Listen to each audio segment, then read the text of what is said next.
In today's video, I'm going to teach you how to add an application in Cloudflare Access. We'll walk through the exact flow you'll see in the dashboard and cover the key options so you can confidently protect an app behind Zero Trust.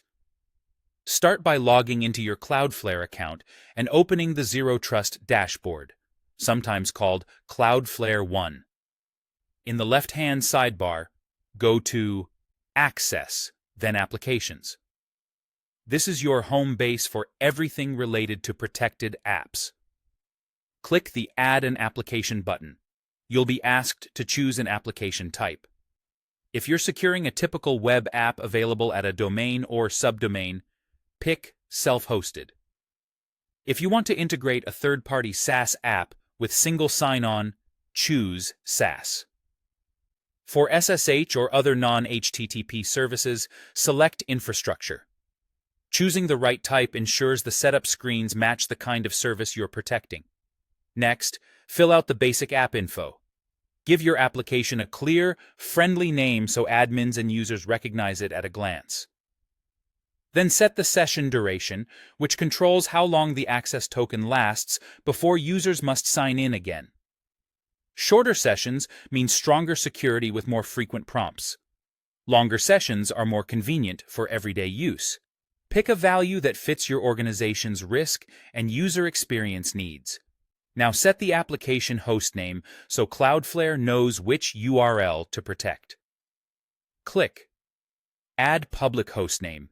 You can choose a domain from your Cloudflare zone list or manually enter a hostname you control, such as https://app.yourdomain.com. This is the address your users will visit, and Cloudflare Access will enforce your policies there. With the host name in place, create your access policy. Access is deny by default, so you need at least one allow rule.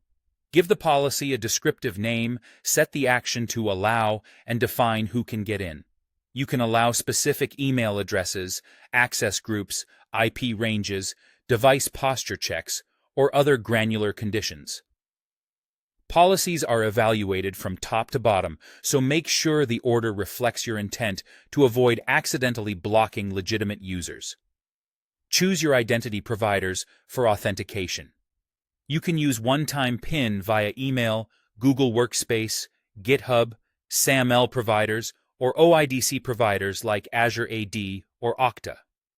If you only use a single provider and want a streamlined sign-in, enable Instant Auth to skip the Access login page. When everything looks good, click Save or Add Application. Give it a moment, then visit your protected URL to confirm you see the expected sign-in flow and that your policy works as intended.